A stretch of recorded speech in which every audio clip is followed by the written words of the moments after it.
You, Deb. Well, having gotten to know these two parents and others, I almost feel like a fraud because my story is a horror story with a happy ending.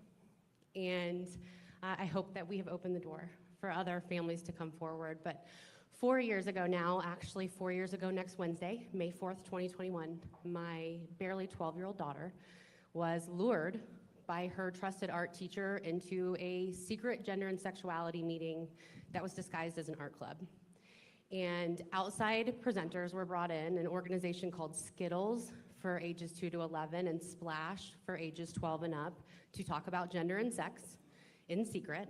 They told my daughter, if you're not completely comfortable in your biological sex, that means you're transgender. And what 12-year-old girl at the height of COVID in a new state, a new city, a new school is fully comfortable with herself? So of course she adopted that label. So she was celebrated with stickers and flags and bracelets. They asked who she was sexually attracted to, and she didn't know. They said, that means you're queer. More stickers, flags, and bracelets. They talked about concepts like polyamory, puberty blockers and how to access them, cross-sex hormones, how to see a gender-affirming care therapist in the state of Colorado without parent knowledge or consent, which is law, and how to get a gender-affirming care letter in her school without parent knowledge or consent. And they repeatedly emphasized that parents might not be safe. You don't need to tell your parents about this meeting. And we're so lucky that our daughter came home and broke the rule, which was what you hear in here, keep in here, and told us what had happened to her at school. But it was not as though something bad had happened. She had been glitter bombed with this idea that all of her problems would go away if she just transitions into a boy. The puberty discomfort, that'll go away. The social awkwardness, you'll have this new group of friends. If your parents don't understand, we're your family now. And it led our daughter down a very, very dark path. We actually sought a therapist and learned the hard way that they are legally obligated to only affirm gender-confused children. That's another law that was passed in 2019. And so therapy made her worse. And about 6 months after the incident, we're still at a loss of what to do in this situation. The depression, the confusion had led to depression that led to suicidality, and our daughter left us a suicide note because she did not know how to live in the body that God gave her. And so we took her to her pediatrician, who had us leave the room for the mental health assessment because, again, 12-year-olds are the steward of their own health care in this state. And when we came back, she had already been prescribed Zoloft, a psychotropic drug, and we were bullied with the suicide myth. Would you rather have a living son or a dead daughter? Do you want your daughter to live? I recommend you fill this prescription. And that led to another 2 to 3 months of absolute darkness for our family. And it was actually my husband, who's here in the room, who finally had an honest conversation with her. We stopped being afraid after about 9-10 months of going through this. And he really challenged her on, do you think we don't love you? Do you think we don't accept you? Do you really feel like this is right for you? And it was the off-ramp that she was waiting for. She was waiting for her parents to stop being afraid to talk about this and to just have an honest conversation and give her an out. And she began to cry, no, this isn't right for me. I don't want to do this anymore. And so that was the moment where she started to come out of the darkness. And quick happy ending to the story. It's been 4 years. She's now a happy, healthy, thriving 16-year-old girl. She just gave her first public speech at the Rocky Mountain Summit with CPAN, and there was not a dry eye in the house. And about a year after the incident, we watched What is a Woman together, the Matt Walsh documentary. And while we're watching it, she goes, Mom, why didn't I understand this was happening to me when it was happening? And I said, well, that was by design. They took advantage of you. And she said, how do I make sure this doesn't happen to other little girls? And I said, you have to let me tell your story. And that was the moment where we went very, very public. And I learned that we were not alone, that this is such a pervasive issue, and there are thousands of families like ours who are going through the same situation. And that's why I will not stop talking about our family story. Thank you, Erin, and thank you so much.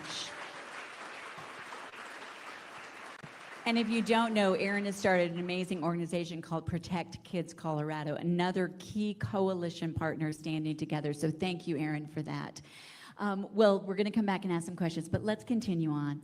Cynthia, thank you for being here, and why don't you tell us what brought you here tonight? Sure. My name is Cindy. I live in Durango, Colorado, which is a very small town in southwest Colorado. And my daughter, when she was 16, she met a math teacher at the local high school. At that time, I had just gotten a very aggressive cancer diagnosis. I was going through intense chemo. My daughter is autistic. She has ADHD. She's got depression and anxiety. You name it, she's got it. And my cancer journey was very hard for her. It was hard to watch mom fight for her life. And I don't think she knew who to go to or how to process. And so this teacher stepped in, and in my opinion, she brainwashed my child. She turned my child against me. I'm assuming she told my child that all of her problems with being autistic and being socially awkward and the anxiety, all of those problems were because she was born into the wrong body and that she was really a boy. And this couldn't be further from the truth. My daughter was a very girly girl. She loved frilly dresses and she loved dressing up. And it wasn't until she met this math teacher that all of that changed. And yeah, it's been a journey. Last December, she left my house, my daughter, and she moved in with this math teacher. And I have not been able to get her back since. The teacher tried to emancipate her in January of this year. That forced me to hire an attorney and fight that, and thank God the judge denied it. But then I got a letter from opposing counsel saying stop contacting our client. So now I'm no longer allowed to have contact with my child. Now she's 18 and there's nothing I can do to protect her. The autism hasn't gone away. The anxiety and depression hasn't gone away. All of these factors that are leading into this thought process are still there. Like Aaron, the therapist that my daughter had chosen that I had no control over, gender affirmed her the whole entire way. And Durango is a small town, so even though I don't have contact with her, I hear things. There's a grapevine. And I hear that this teacher now has her on hormones and that she hates it and it's making her feel bad. And this teacher is introducing all sorts of contraptions and things that I don't think any self-respecting young girl should know about.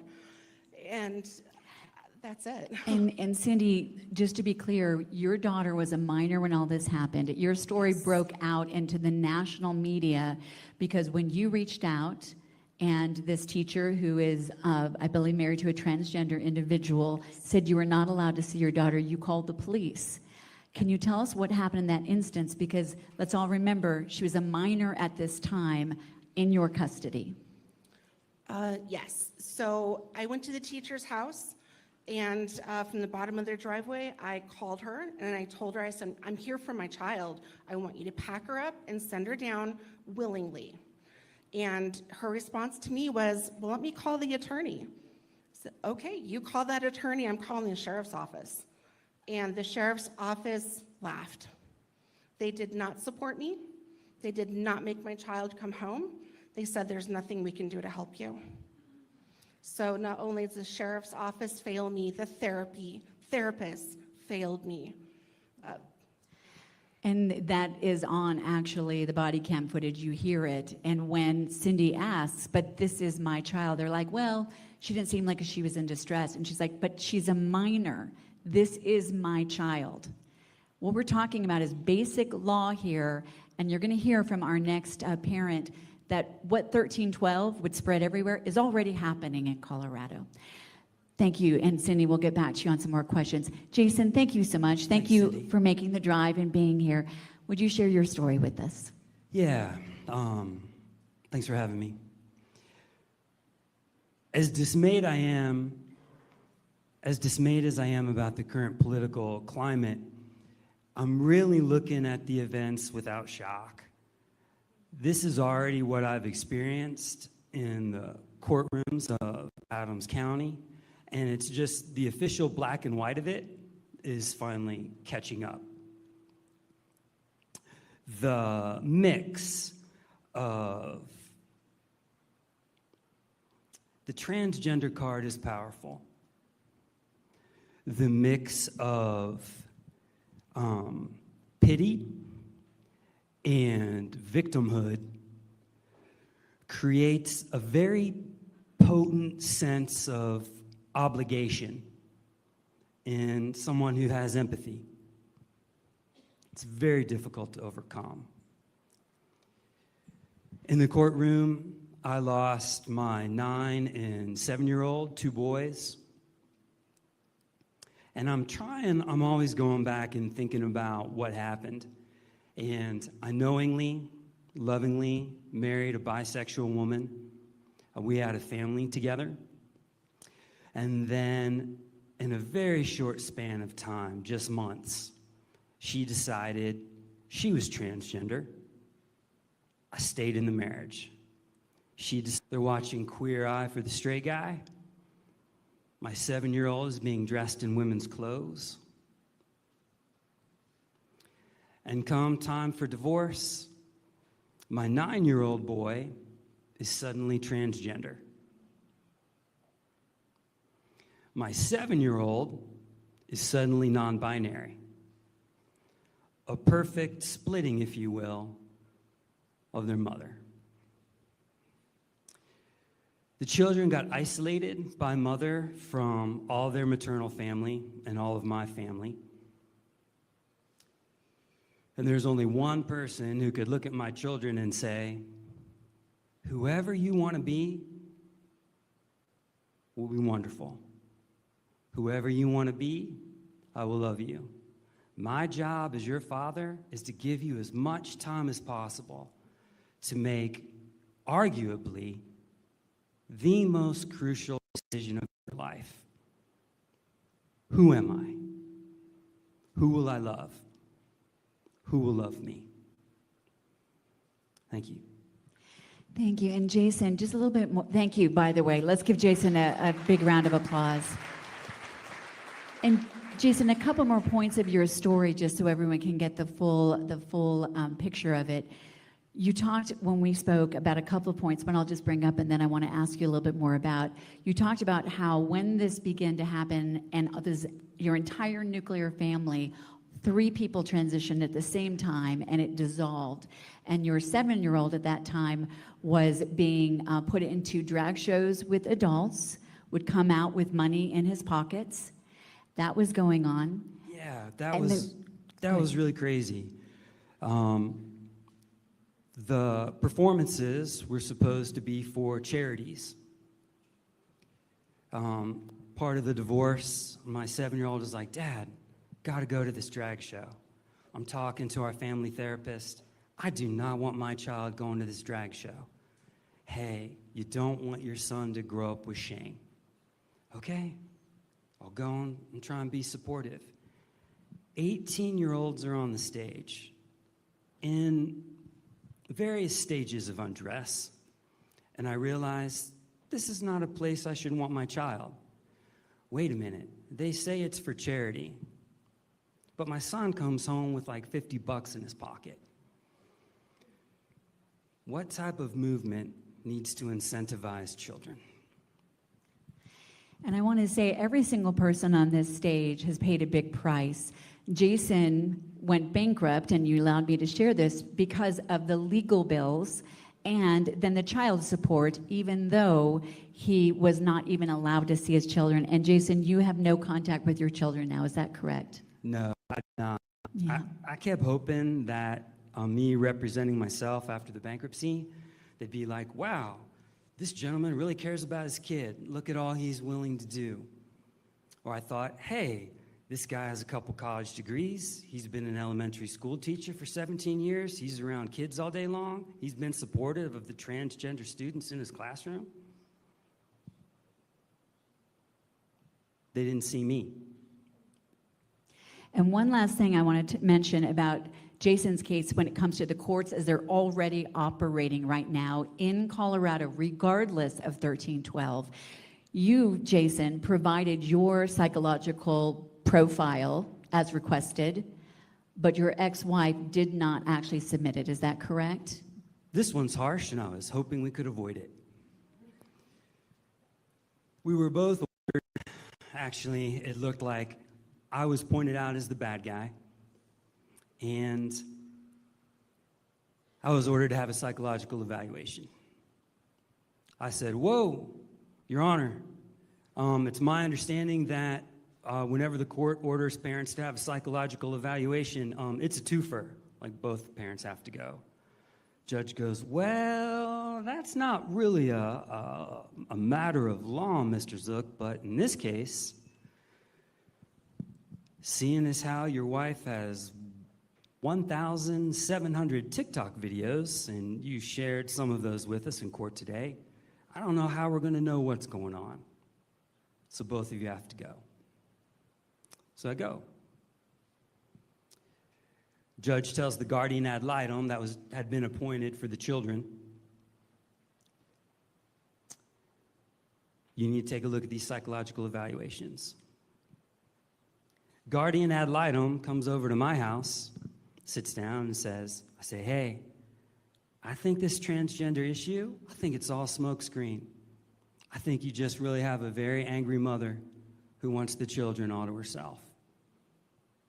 Guardian ad litem goes, "I'm going to check into that, Mr. Zook."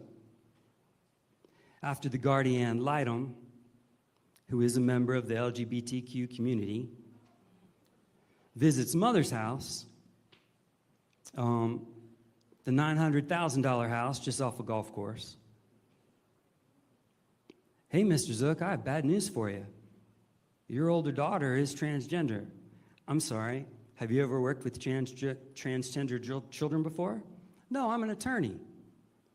"Okay. And your younger son, the 7-year-old, the non-binary one, he has a lot to figure out. You need to be prepared for that." So we're back into court. I found a way to willingly and openly file my psychological evaluation, which says, "Mr. Zook, at this time," because it can kind of change from day to day, right? "Mr. Zook, at this time, does not have a mental illness." Judge kind of rolls her head. "I'll accept it. And I would please like to see mother's psychological evaluation." "Please, Your Honor, that has not been filed." "Well, that did not have to be filed, Mr. Zook."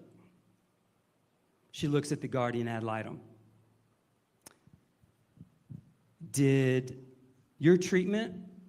Was any treatment recommended for you, mother, who is not under oath at this time?" Guardian ad litem says, "I'm sorry, Your Honor. Did you want me to answer that question?"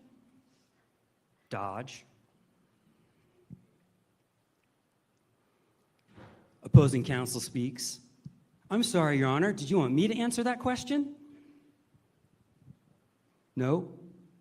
I would like the mother to please answer that question. Remember, she's not under oath." "No, Your Honor."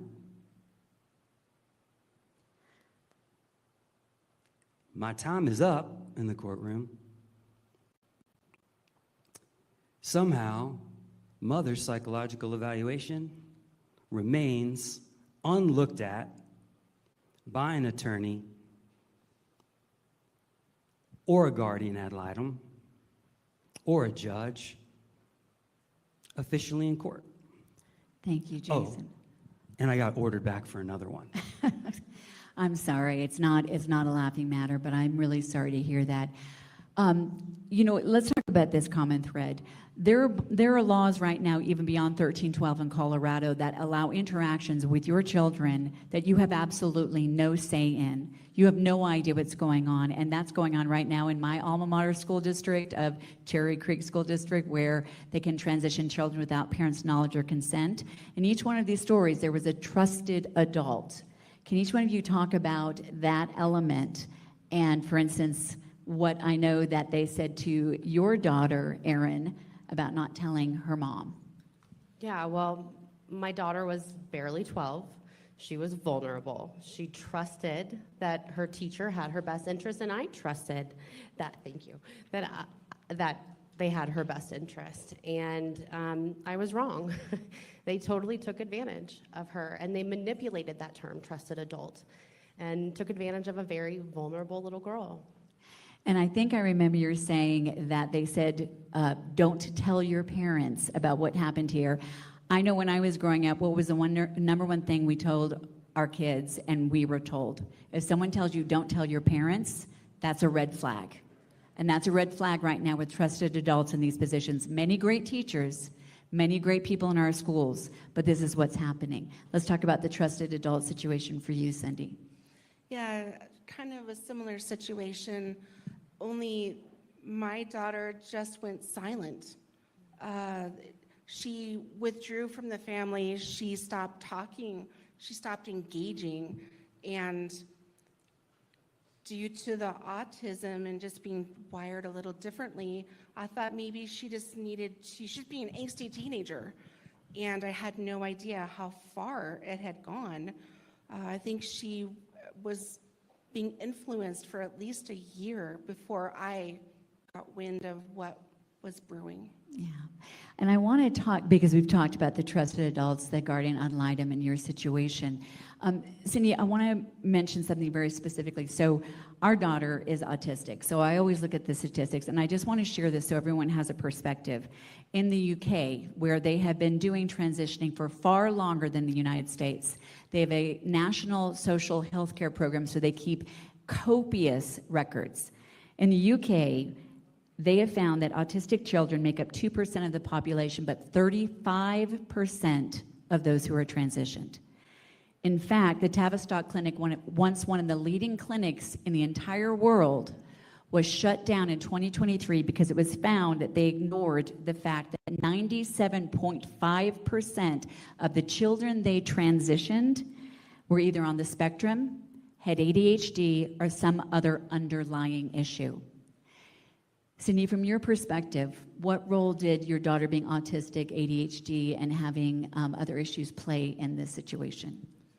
I believe it led to it 100%. She is very trusting. I think with the autism, she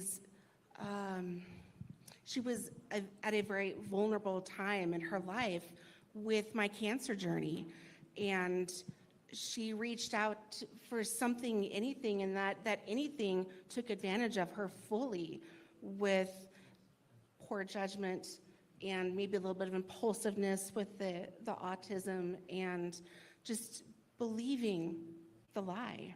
Yeah. And one other statistic I want to share real quickly is a lot of this, there are people that truly deal with gender dysphoria, but the UK also showed in their National Institute of Healthcare study, suicides go up 12 times after transitioning because oftentimes underlying issues are ignored. Erin, I want to ask you this question. You had a happy ending. If 1312 were in place when you were going through the situation with your daughter, Chloe, and the portion that has, at least for now, been taken out, the custody portion, where do you think you would be right now? Well, I actually learned through public record request that 3 days after this art club incident, when we expressed concern with what had happened and stated that we were not going to affirm our daughter's gender confusion, the school district involved Child Protective Services for a well child check at our home, and a mandated reporter was sent to our home to check on the well-being of our kids to make sure we were not abusing them. And I firmly believe, well, first of all, if my daughter had explicitly said even back then, my parents are not affirming my trans identity, we would have lost her. But especially if 1312 had been in place, we would have stood no chance. They would have removed our daughter from our loving home. And as I said, trans identity made her suicidal. And so we've asked our daughter, where do you think you would be today if we had affirmed all along, if we had called you the boy name and gone along with the trans identity? And she said, Mom, I don't think I'd be alive. So we would have lost our daughter one way or another. Well, I appreciate your continuing to fight against 1312 for that reason.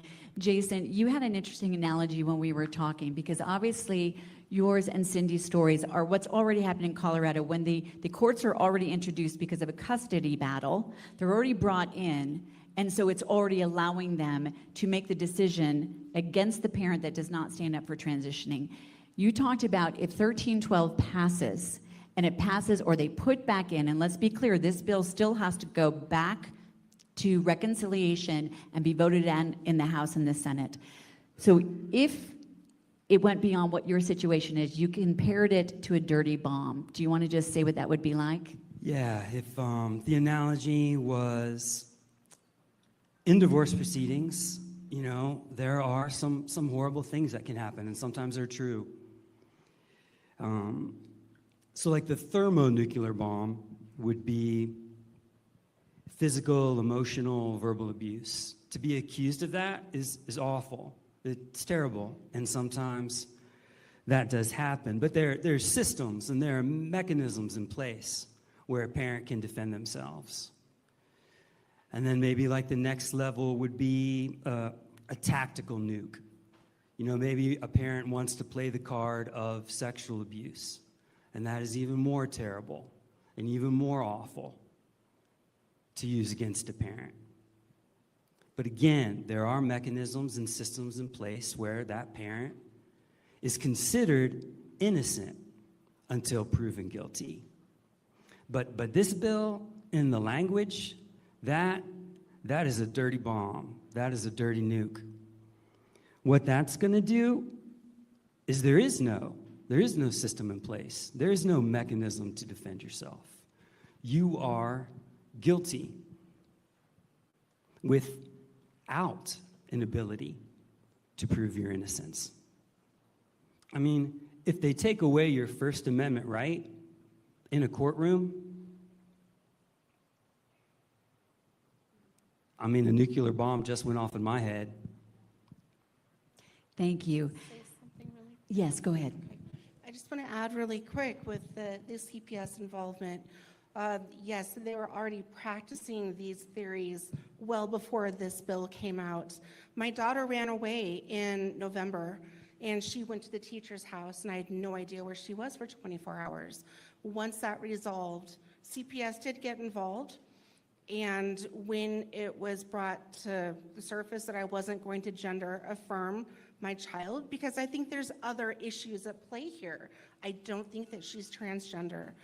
CPS got involved, and they said, well, if you don't gender affirm, she's not being released into your care.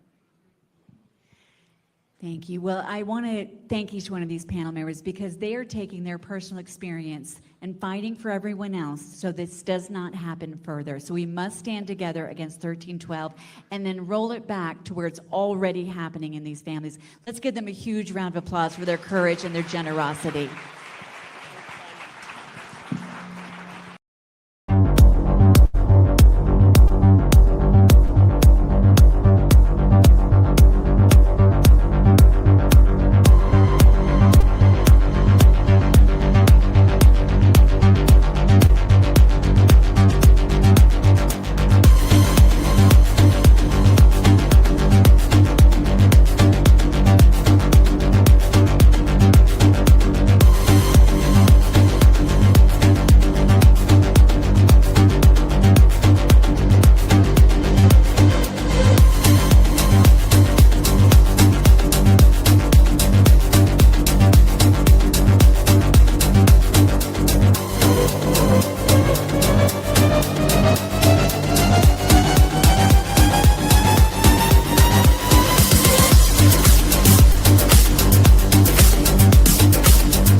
Hi, everyone. This is Scarlett Johnson on Unleashed, presented by Moms for Liberty. And I'm joined by a really special guest who I just had the pleasure of meeting in person last week in DC. Got to meet you and your wife and spend some time with you guys. And it was great. Had a lot of great conversations.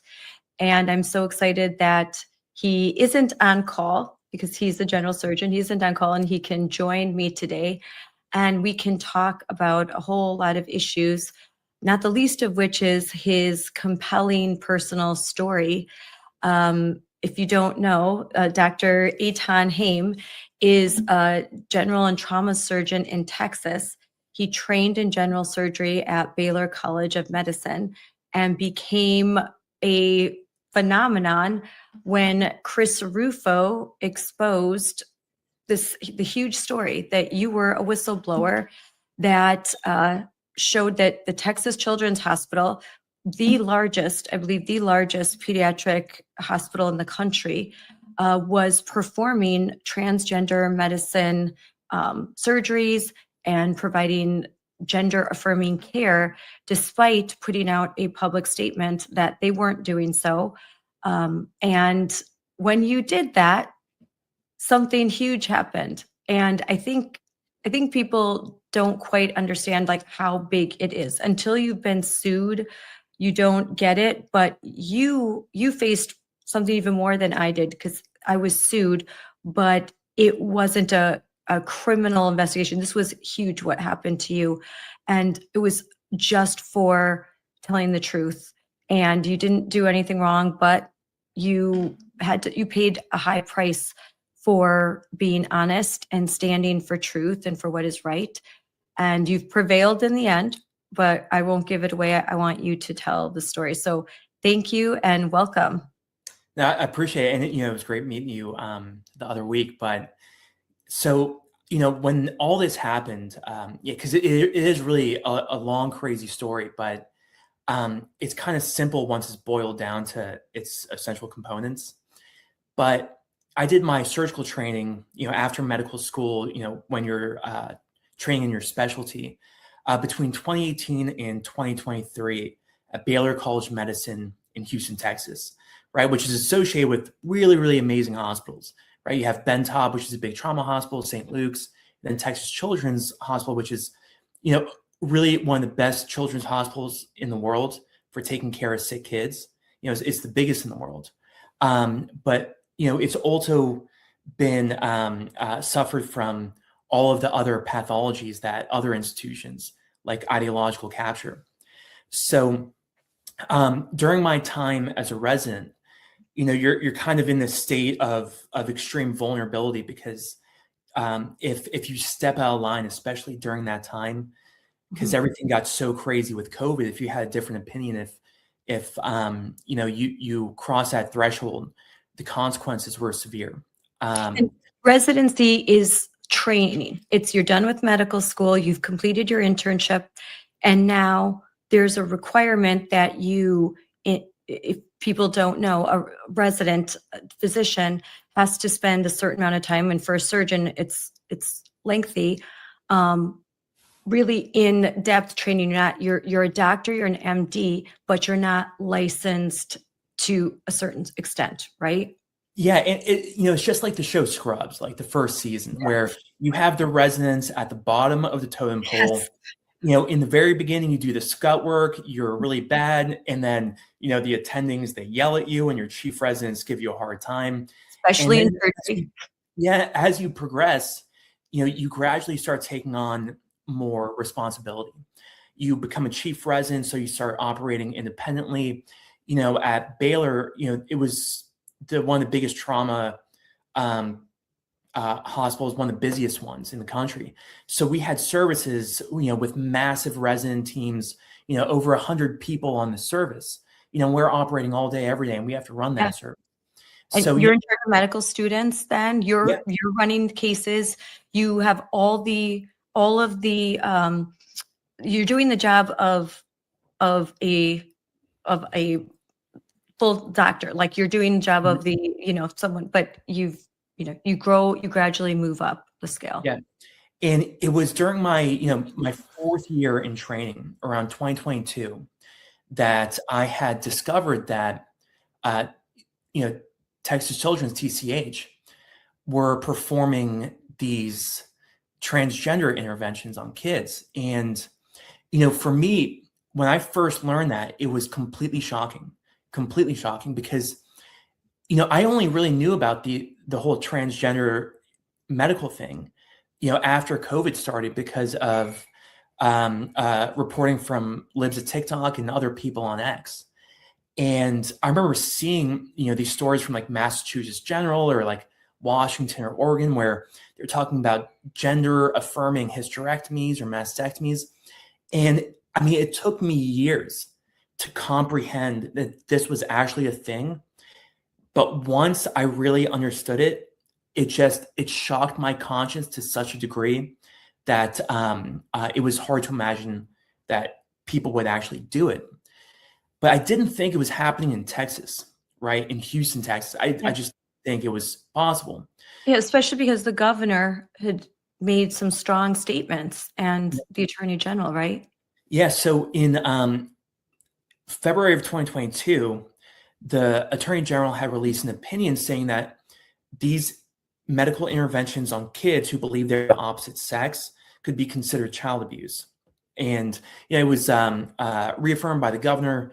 Like a couple, 1 or 2 weeks after that, TCH had issued a public statement unequivocally saying, they were shutting down the program. They're not going to do these interventions anymore. And they said in their statement very specifically, they were doing so in order to avoid the civil, criminal, legal ramifications. So they mentioned the legal ramifications of doing it. But because I worked there, right, because I was a surgeon in the hospital, I was taking care of patients there, right, I found out quickly it was a lie, right, that was not true at all. In fact, the next business day after that statement, a surgeon at TCH had inserted a puberty blocking device into an 11-year-old girl. So they released this statement, and they must have had no intention of ever stopping it, because if you continue one day after, then like there's no way, right? So over the next couple of months, they just expanded the program into a multidisciplinary clinic, right? The directors of this transgender program, which supposedly didn't exist, were giving like the really prestigious lecture series called Grand Rounds for the entire department of pediatrics, right? And if they're giving these lectures, it's endorsed by the hospital's leadership. And when I found this out, because at first I actually didn't even know about that statement. I found that out after, I found out they were doing surgeries. But what I realized was so crazy and was demonstrating they were consciously concealing the existence of the program was because there was no online indication that this program existed, which is very atypical for a big clinical program at a children's hospital, right? Yeah.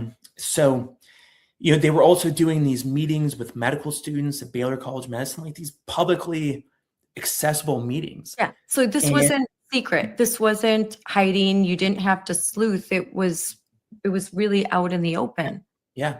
And, it took me a couple months, to really make the decision to blow the whistle, right? Because if you do something like this, you're essentially opening up yourself to destroying everything you've ever worked for, but also my wife as well. And my wife is a lawyer.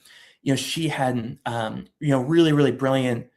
She was working at a big law firm and had been hired by the Department of Justice actually as a prosecutor, as a federal prosecutor. And so, I decided to blow the whistle because, after having these long discussions over months, I realized that it's like, how can I start my career as a surgeon if I stay silent on this issue? Like, I wouldn't be able to look at myself in the mirror and say that, I made this oath to do no harm and this thing happened, and I just did nothing about it. Because you have a responsibility if you see something going wrong, that you do something about it. But not only that, but it was also, I knew I was going to have a family one day, right? And, what would my kids think if they knew I was there and I didn't do anything about it? So, I made the decision, and, I spent months trying to reach out to a journalist to find someone to tell the story. And then Chris Rufo finally got a hold of it, verified it. And then the story came out with me as the anonymous whistleblower on May 16th, 2023. So it was just, I was an anonymous whistleblower. I provided the evidence showing, without a doubt that the hospital was concealing the program and expanding it. And then it was kind of off to the races from there, because the day after, on May 17th, the Texas Senate passed a law, SB 14, which banned transgender interventions in children. And it was done with bipartisan support, partially because our story came out the day before, right? So within 24 hours, the conduct we had exposed was voted to become illegal, right? Which had never happened before in American history. And then the Attorney General announces an investigation into the hospital. 3 days later, another whistleblower speaks out, a couple of days after that, right? Someone I didn't know, but it was a nurse in the transgender clinic. She actually went public with a even bigger story. Her name is Vanessa Sivage. I didn't even know that. Oh, yeah. So there was a second whistleblower after I blew the whistle, because the original story had inspired her, because she was working in the clinic and saw the horrors like firsthand. And then, so all this happens, and then, I just kind of go on with my life, because I was finishing my training, my residency, the month after, in June 2023. And I was just planning on going on with my life and living a quiet life in a small town. I work in a very, very small town. That's like what I've always wanted to do, like a quiet life. I'm very private. But then a month after the story came out, on June 23rd, 2023, which is a Friday, it was the day of my graduation from surgical training, one of the most important days of my life. 4 hours before the ceremony, right before I'm about to meet up with my parents, I get a aggressive knock on my door. And I'm like, oh shit, who's that? Right. And I open it, 2 armed federal agents standing outside. And, whole world kind of freezes. Everything's going to change from then on. And you had no indication before that. This is just complete, wow. No, but they chose that day for a reason. Yes. They want to use the value of my accomplishments as the means to extort my compliance with their corrupt investigation.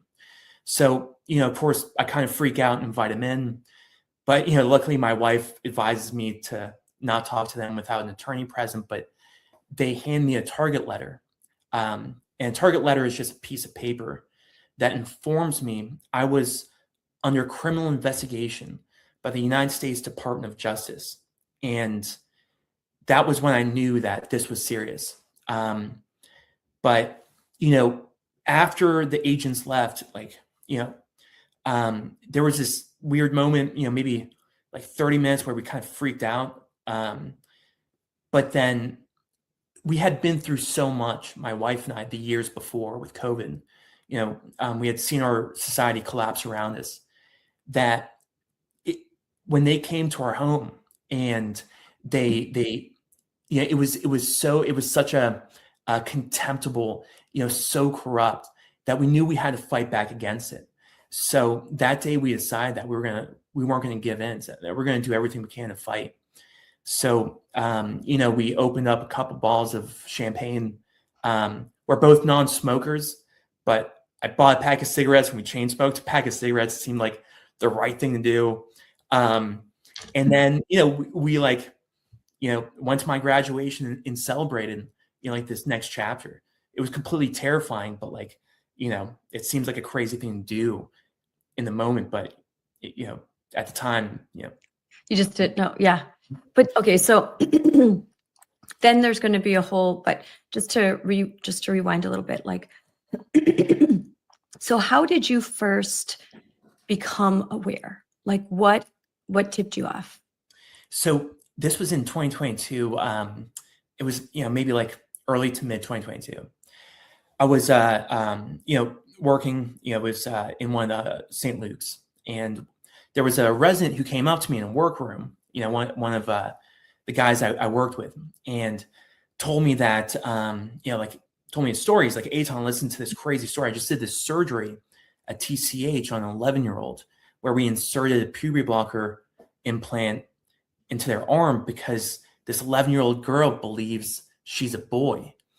And I'm like, oh my God, like that's crazy. I didn't know they did those surgeries at TCH. But it was the history of this patient that was even more concerning, where this young girl, like there's a clinical note before the surgery is done that documents the history.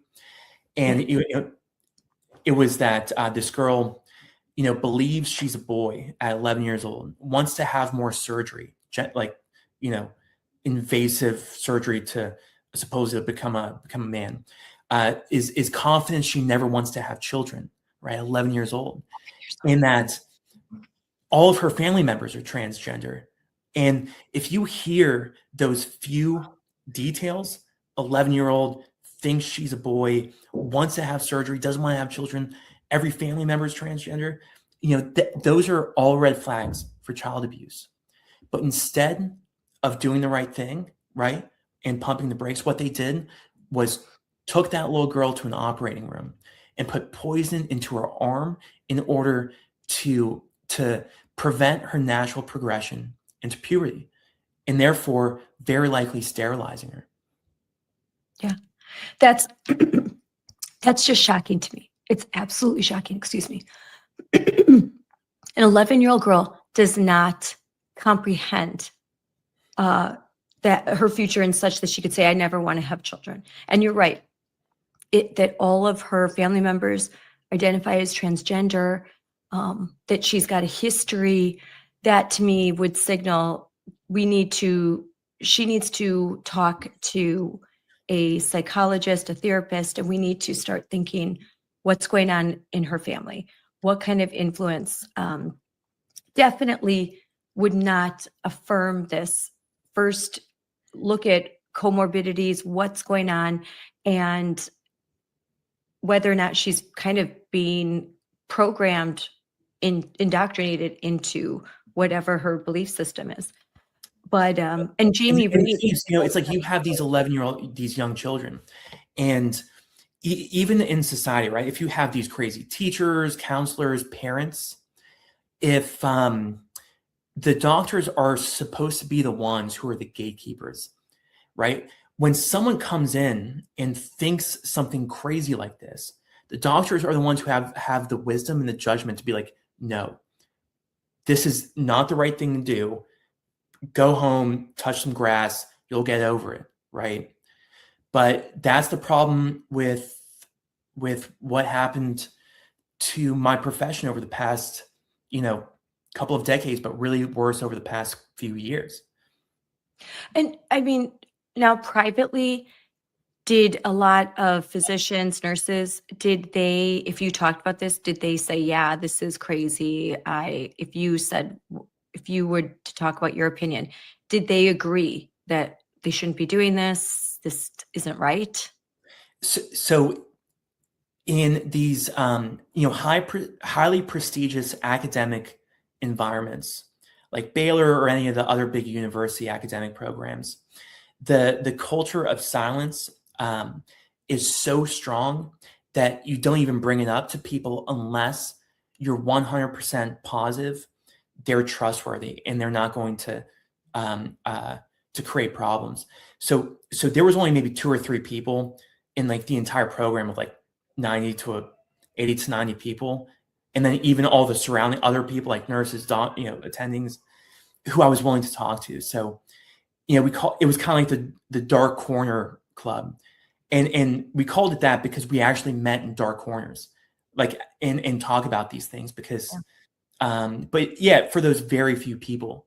But you kind of had to hear something, a signal, like something that would like, oh, maybe they agree with me from what they said. Like, yeah, it was a process of subtle subcommunication over time, almost like I imagine gay people did in the 1980s, like at corporate offices where they would be like, oh yeah, like that's, I like the color of that, that drape, and they're like, oh my God, yeah, it's, in communism, if you were a Christian or if you were Jewish, and because all religion out loud, there's probably like from, I was just talking to a friend of mine who is Jewish and was someone who was able to escape communism as soon as the revolution happened, as soon as the walls came down and the Soviet Union fell apart.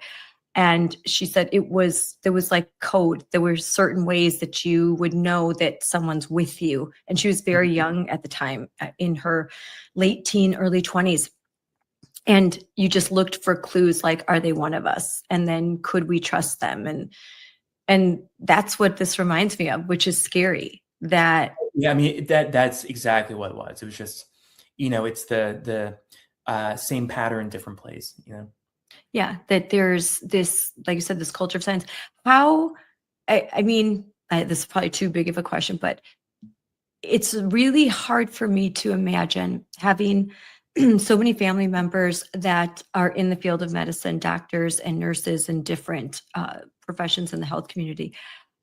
How was this able to be captured ideologically to such that you have physicians, you have doctors that are unwilling to say out loud that sex is binary, male and female, and that they kind of will, even if they believe it, they just won't say anything out loud, or they'll just shrug their shoulders. Like, how does it get to that point that something that is so simple and that until 5 minutes ago was a common fact, that there's sort of, like you said, this culture of silence and even fear to say the truth?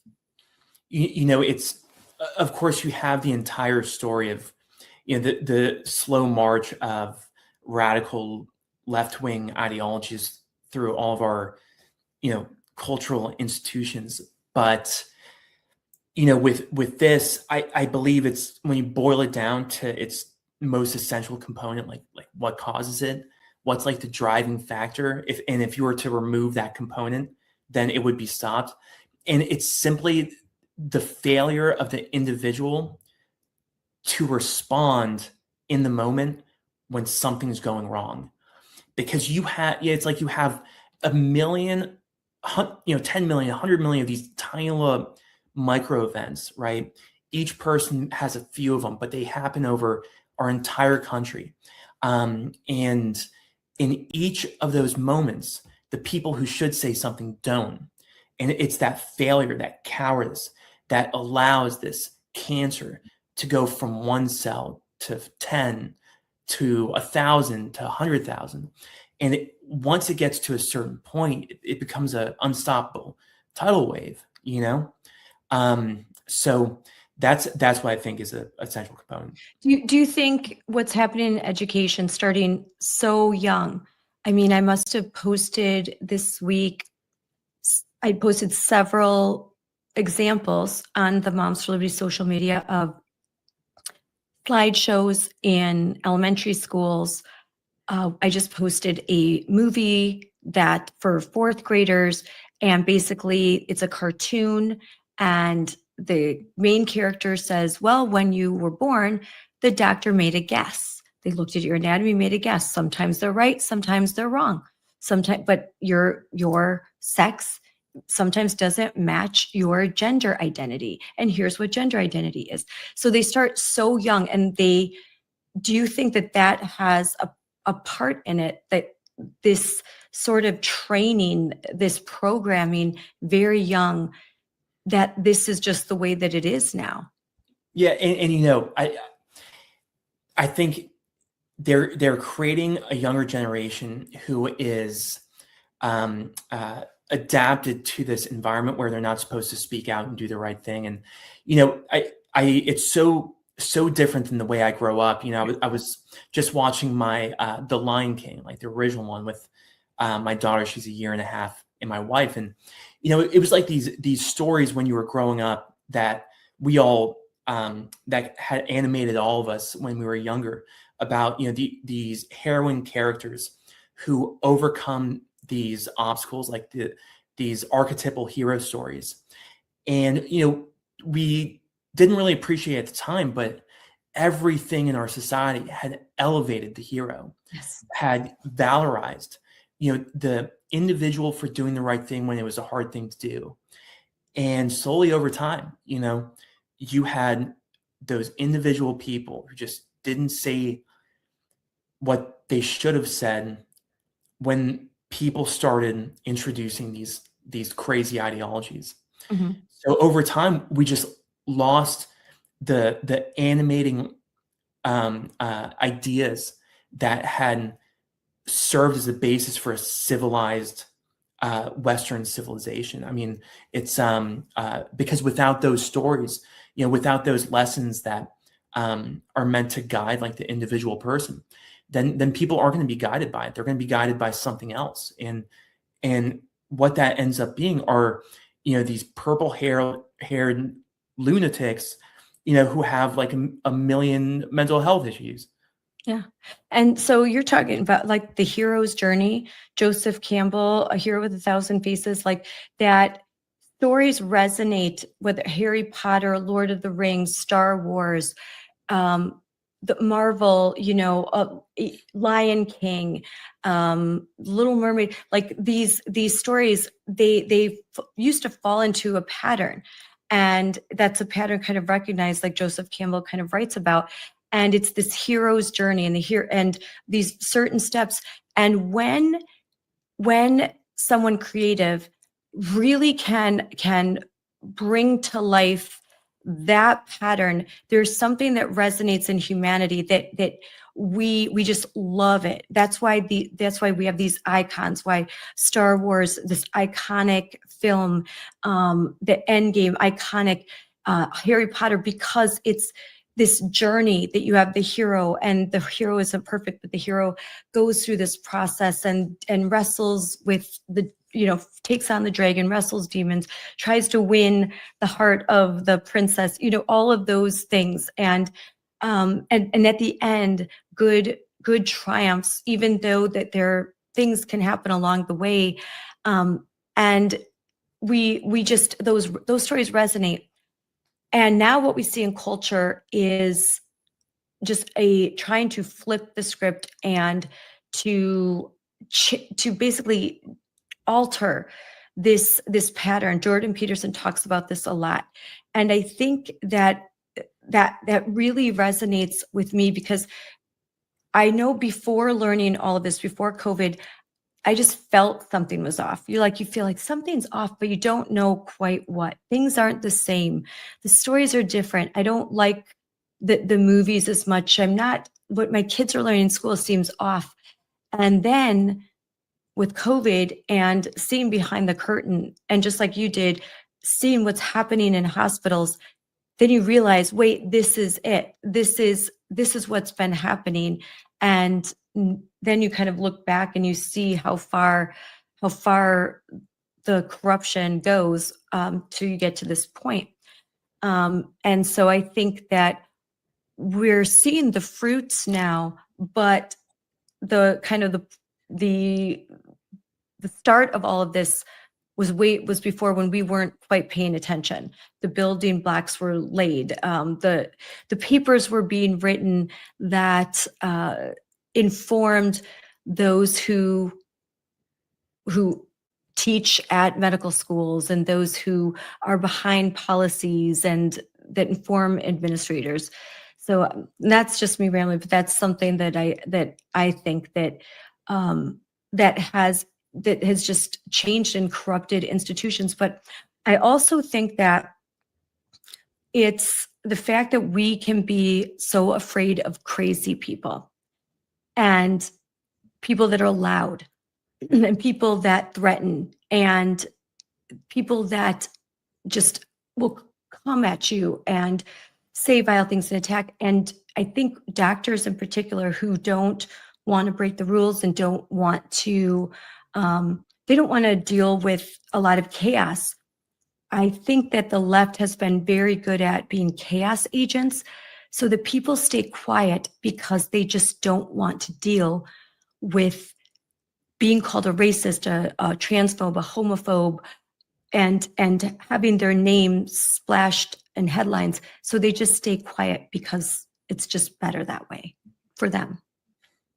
I mean, it's true. These people are treacherous, What they'll do, because they did it to you. So Yeah. let's talk more about what happened to you.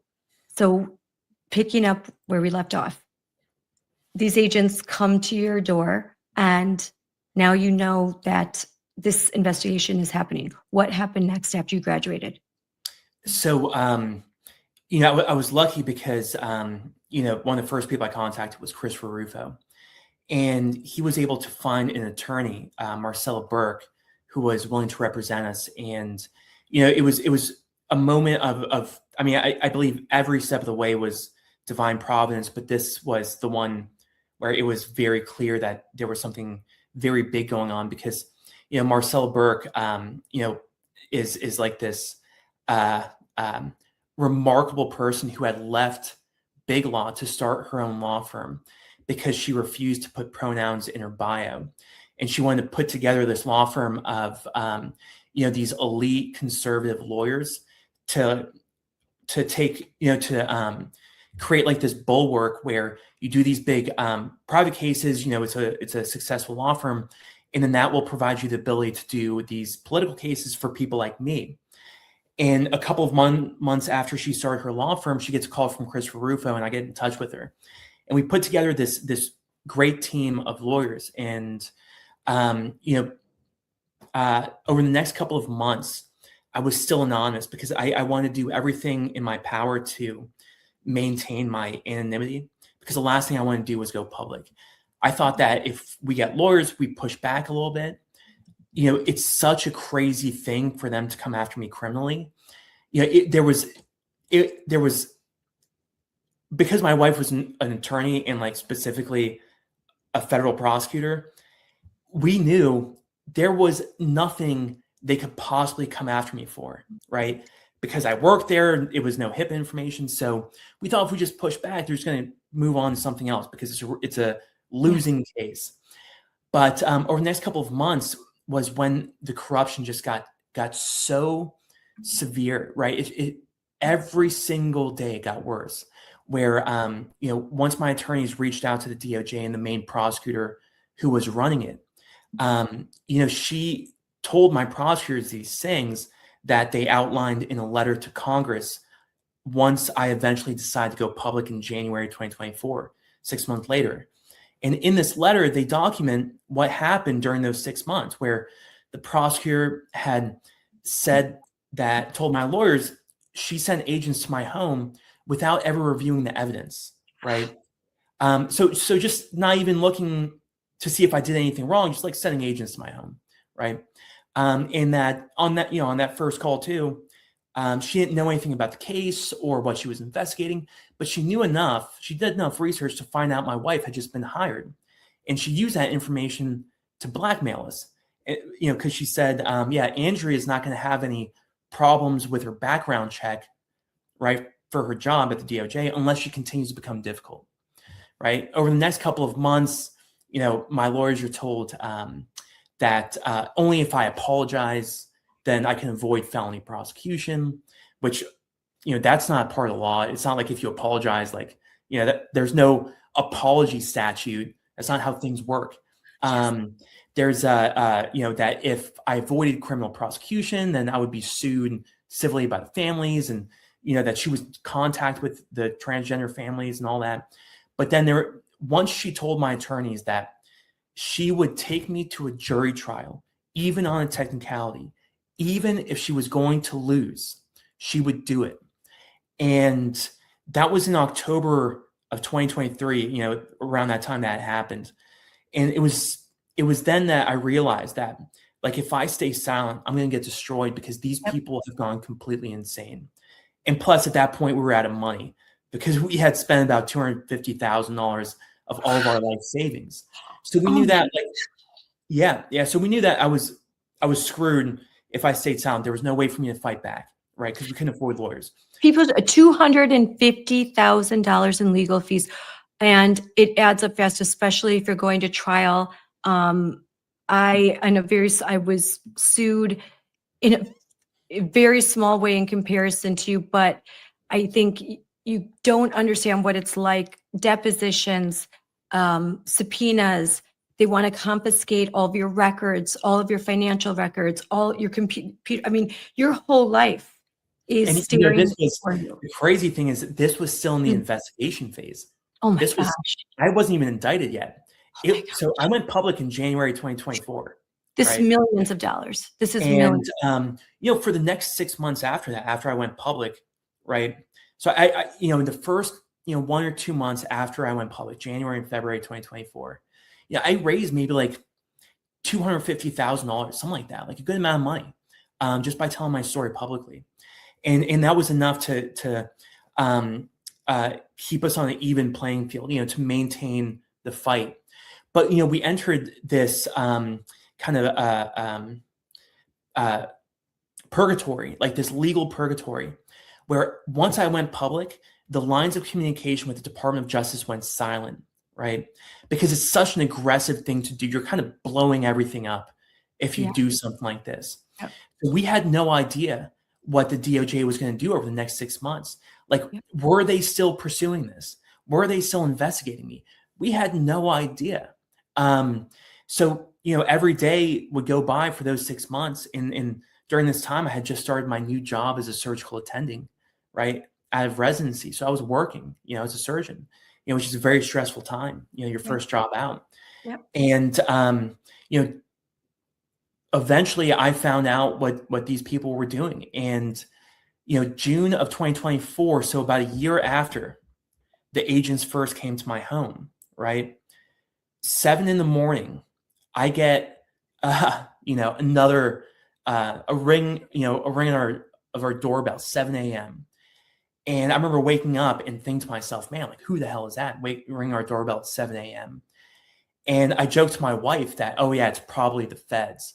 Cause we would just make jokes like that. And, of course I kind of ate She was those. pregnant at the time, right? Or She was 6 months pregnant at the time. Yeah. So my wife was 6 months pregnant. I kind of made that joke and I ate it about 10 seconds later because I opened the door and there were 3 heavily armed U.S. Marshals, like bulletproof vests, guns, everything, showing up to my home at 7 a.m. like I was a drug smuggler, like that was some type of criminal mastermind. And they were there to inform me I was indicted on 4 felonies and faced up to 10 years in prison, HIPAA-based felonies. So after that point, right, it was like, I threw down the gauntlet before when I went public, but then these people responded. So we knew it was on at that point. And then that's when the craziness really started, where things really spiraled far out of control. Because, the details of the legal case are very, very, they're very convoluted. There's a lot of details, but when you know it, it's very simple. Like when you boil it down to its essential components. And the charges they brought up were HIPAA based. And their first indictment was based on an entirely fraudulent story that was developed by the Department of Justice and the FBI and other people who were involved in creating this story, where they had accused me of, lying about working at TCH, accessing the medical records, disclosing the medical records and HIPAA protected information. So when the indictment comes out and it's made public, when people read it, right, all these big news organizations like the New York Times and Washington Post, what they think is that I had released, identifiable patient information, right? Like that I had stolen this information and I lied about working at TCH. And of course, none of this could be further from the truth, right? The story was fabricated. And because I had been telling this story for the 6 months prior, we were ready for the fight because I knew, right, when the prosecutor told me when I was still anonymous that she was going to take me to a jury trial, that she was serious. So when I went public with my story, I was getting ready for that. So they didn't have a chance. They tried to bury us with the avalanche of propaganda. But by that point, we were ready for the fight. So I was able to tell my story on all of the biggest, podcasts and news, like right-wing news organizations like Fox and Newsmax. And those first couple, like the first month and a half, we raised about just over $1 million. $1 million in small dollar donations, like, $25 to $100 donations. Yeah. And that had sustained us during, kind of the first half of the prosecution, because what my attorneys then had to do was get all the discovery, figure out what they're charging me with, and then start developing a response. And what we had shown, like right when we started filing, motions and subpoenas and trying to get information, their story immediately fell apart because the discovery the Department of Justice gave us, right, which is their responsibility, they have to give us the evidence that they're using, right, to indict me. It was very clear that the Department of Justice's own evidence, the evidence they gave us, proved my innocence. Like all their documents disproved everything they wrote in their indictment. It was to such a shocking degree that the DOJ prosecutors admitted themselves that they presented false information to a grand jury, but they said they didn't do so knowingly, and that was their excuse. Of course, as we all know, federal judges have no interest in the idea of justice. The judge who was overseeing my case, same type of phenotype you see going on with other federal judges, right? It was a criminal prosecution by the Department of Justice, and Judge Lamb got away with it. So the first indictment falls apart because it's fraudulent. The story was made up. But then I remember thinking to ourselves, how could they move forward without any evidence? Their evidence proved me innocent. So what they did is they took out the critical statutory language of HIPAA, right? They took out any mention of identifiable patient information. Of course, because I didn't do that, right? They removed from the indictment anything about me disclosing anything, because of course they couldn't prove that. It was the first time in the history of the United States, first time in the case law of HIPAA, that they had charged me with that hospitals and doctors were the ones who were protected by HIPAA rather than patients.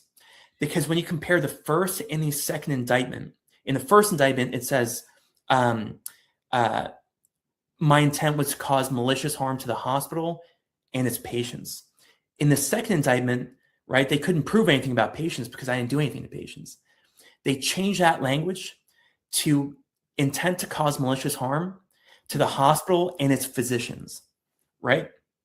So, that was problematic because there was no crime for me to defend myself against. That is exactly what happened. How can I defend myself if I don't know? There's no criminal statute to defend myself against, right?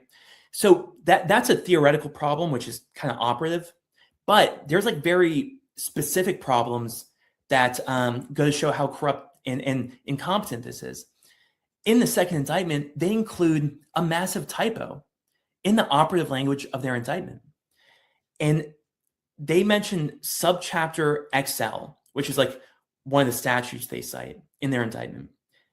But it's subchapter XI, right? So they cited a non-existent crime, which in the world of legal prosecutions, you can't cite non-existent statutes. But also the words This should be thrown out right away. Yeah. And not only that, but the lead prosecutor we found out that she was practicing for a couple of over a month. She was prosecuting me with a suspended bar license. Oh my gosh. Yeah, yeah, So with a suspended bar license. Yeah, shocking. and the judge was like, no, just keep on going, no problem, no harm, no foul. It's just all of my constitutional rights are being violated, but no big deal. This It's is just banana republic stuff. Oh, where yeah. there's no law. There's just whatever the government wants, whatever, like they want to get somebody, show me the person, I'll show you the crime. They're just Yeah. going, like, they don't care. They're just going wait to till you get. hear what happens next, right?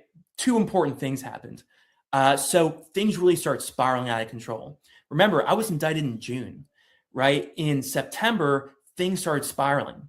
My wife, right, she was supposed to give birth at the hospital I work at on, early September. We go into an OBGYN appointment, and my wife is found to have high blood pressure, and we think that her water had broken. So she went into preterm labor. So we find out that my wife's preeclamptic, and she was admitted to the hospital. But what happened is it was our worst nightmare, because the next day, 2 days later, I was supposed to be in court in Houston, right? So 2 days before I was supposed to be in court in September, it turns out that my wife becomes preeclamptic, has to have an emergency C-section. And, the day that my child is born, right, while my wife is still in PACU, right, in the postoperative recovery unit, after she has an emergency C-section, I had to leave 1 hour after my first daughter was born to drive to Houston to go to court, right, so that my lawyers and these prosecutors could kind of litigate all of their mistakes over the past couple of weeks. So that happens, which is like, an insult to the soul that is unforgivable. And this But is of course, Texas. it's a federal court, so it doesn't matter. But then what happens is, of course, their case spirals out of control. I discover that the lead prosecutor, who was practicing without a license, right?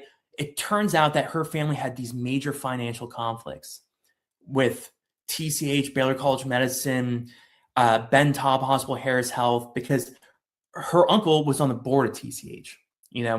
Her aunt, who's a big political player in Houston, is a major donor for TCH and Baylor College of Medicine. She actually got appointed to the board of Harris Health, which is a sister program for Texas Children's Hospital, in the few months after my investigation started. Her brother, the prosecutor's brother, they own a major coffee company, one of the biggest in the country. And he started attending major $100,000 fundraisers with the president of TCH, like 3 months after I found out I was being investigated, right? I found all this out, and of course I make it public on X. And that was a big deal, very big deal, these conflicts of interest. And it turns out that they were conflicts. So the prosecutor has to step aside from the prosecution, right? Yeah. That was a massive win. And this was also the same time that the second indictment fell apart, right? With a typo and then the issues with the statutes. So the second indictment falls apart, and then the other lawyers on the case, other prosecutors, we thought they couldn't do anything else. What are they going to do? How are they going to bring a third indictment, right? They bring a third indictment, they correct the errors, but the single most treacherous thing of the entire case happens, which is they bring a gag order right after, because by that point, this was becoming a big story, right? People were starting to pay close attention. So what does the prosecution do is they move to gag me so that I can't talk about my story anymore. And we thought that there was no way that this was going to fly, because it's such an obvious, First Amendment violation. And plus, I had a very small following at the time. There were some people who were telling my story, but it wasn't by any means like a meaningful like media presence. So, and one of the arguments made was that the prosecutors were concerned about cyberbullying. You know, they actually made that argument in their motion.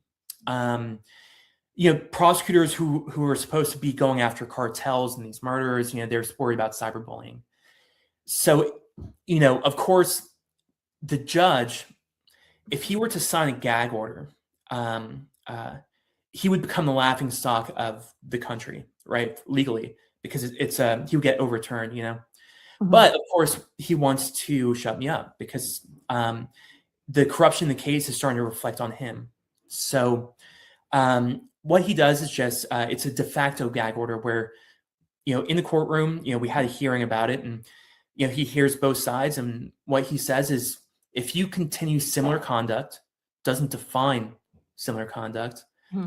I'm going to send you to jail. You'll go. I'll incarcerate you. So without setting any parameters, just a threat, right? That's what he does. And I couldn't appeal anything because there was nothing to appeal. And over the next couple, you know, and by that point we were $2 million in debt, because after that first run of, you know, kind of like media presence after the indictment first came out, the well kind of runs dry. The donations stop. Yeah. So we were losing money, you know, quick, and we were $2 million in the hole. And then, you know, and then it was over the next, like December, January, when Trump came into office, that like things like then finally came to a head. So when was that de facto gag order? What time period was that? Late November 2024. Okay. Yeah, And so it was then after Trump the came in. election. Yeah, it was after the election, but people don't realize that in federal districts, right? It doesn't matter who got elected because the organs of corruption are still intact, Yes. right? Like these, you know, they're going to prosecute me no matter who gets elected. And we knew even once Trump comes to office, there's little he can do unless, you know, because like we didn't have enough pull. Like this wasn't a big enough story. So we were still going to trial in like February, you know, February 2025. Mhm. So after Trump gets inaugurated in January 2020, you know, he signs the weaponization order, you know, to end all the weaponization of the Department of Justice. And the day after that, the prosecutors escalate the case towards trial, you know, in direct, you know, violation of that order. And we knew what they were doing. It was a way to pressure me into taking the easy way out because they knew how desperate I was by that point, you know, with the debt and then also with the gag order. And, you know, after a month and a half of staying silent, you know, I completely unraveled during that time, right? You know, where before when I was able to speak out, I was able to defend myself, but when I was gagged and I couldn't, it was the only tool I had to fight back, Yep. but they Yep. took that away from me. And I felt like an animal because it's like, you know what it means to have your freedom taken away when your First Amendment is the one thing keeping you free.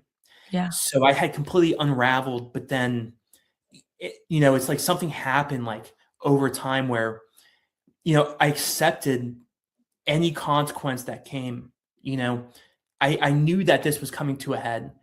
And then the day after he was inaugurated was when it came to a head and they escalated the case, where my wife and I said, no, not sailing silent anymore. Like we have to speak out. Yeah, like I might violate this de facto gag order, but it doesn't matter because there's no legal argument we can make to win this case, right? Mhm. It's a rigged system. So my wife and I speak out, call out the corruption and process of a judge, of everything. And in response, it sets off a tornado, right? It was just like the whole world blew up. The judge, the DOJ lost their mind. And the next day, I find out that the judge wants to send me to jail the day after, which was January 24th, which was a Friday, right? This was 2 days after I spoke out. I spoke out on January 22nd, 2 days after the inauguration, right? On January 23rd, a Thursday, that's when I learned that the judge wants to send me to jail. But everyone at the DOJ, they understand how bad things have gotten. Like everyone's starting to look really bad because I'm speaking out now. Yeah. So they just wanted everything to end. So they tell me that night that we'll dismiss your case tomorrow without prejudice, which means they can still bring it in the future, as long as I sign an agreement saying that I won't say anything about the case for a year. So I'm gagged for another year. And also that my family is gagged for another year. So they're like, if this agreement is on my desk by 9 a.m. tomorrow, we'll dismiss your case without prejudice. And I'm like, well, obviously they're doing this under duress, right? Mhm. This is an agreement under duress. It's like illegitimate. So I signed it, just to buy myself time until that following Monday, because I was going to violate it anyway. Like that agreement was meaningless. Because I knew at the same time that we were in contact with the Trump people like Josh Hawley, a lot of people we met along the way, and they were advocating for the transition team to make the Southern District of Texas dismiss this case with prejudice. And that was a long shot because we didn't think it was going to happen. So, but the next day on January 24th, that Friday, just divine providence, we get word that Trump's team came through and they recommended for Trump for the DOJ to dismiss my case with prejudice under different conditions, so that there was no more gag order and that the whole case was done and we won. And it was like one of those moments where this story comes to the most dramatic ending possible, and like for this moment you kind of like elevate to a different plane. Yeah. So Yeah, I have right now there's a whole lot, but just the announcement that they had dropped the case with prejudice, which is really important. Just like you said, that it's over. They can't, it's done. That signifies that they were wrong too, because without prejudice, that can be ambiguous. And you want the real win. You want it dismissed with prejudice, with the admission that they had that this was bogus all along, that what they put you through was terrible. Now, because of what they did now, and you don't have to go into details, but are you considering a countersuit because of all of the funds, the duress that was placed upon you and your family? There may be a couple things in the process. For me, it's kind of one of those things where the most important thing is that I'm a free man, and Yes. my wife has her husband and my daughter has her father. That my daughter can grow up with me in her life and with me not in a cage. And you're not in jail and not constantly, and that's the decision. Like when I won my case, I agreed not to countersue because I wanted it to be over.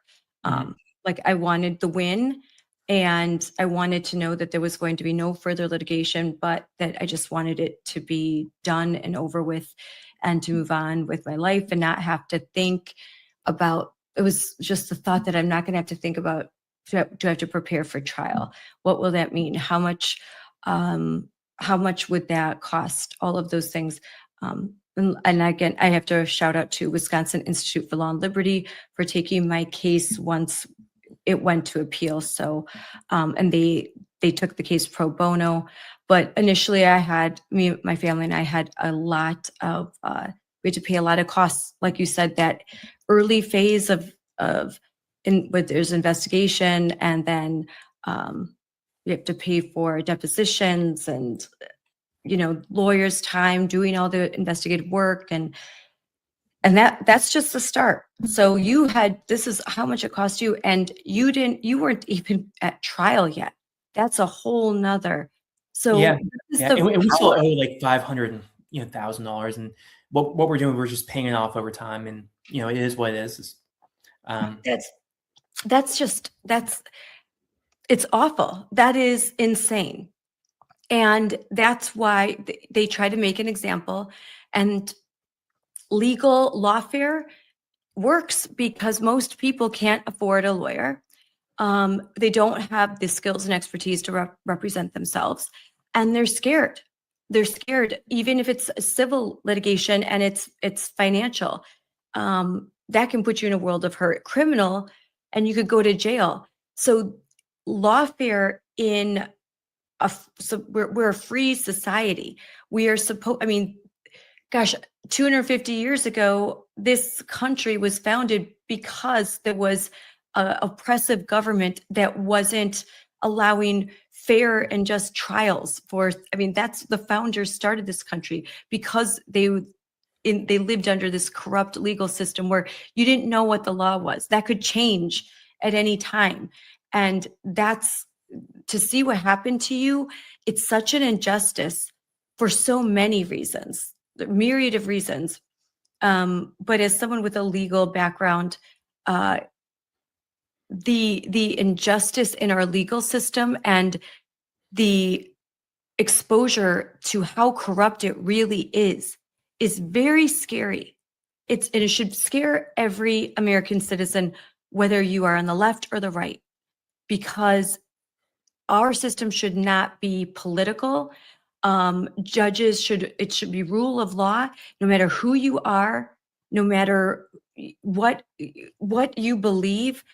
There should be fairness under the law, equality under the law. And it wasn't fair for you. This was clearly a political hit job that also had some basis in it was financial, because a lot of people had vested interest in the Texas Children's Hospital not being exposed and not facing, I'm sure that there was a lot of criticism coming their way.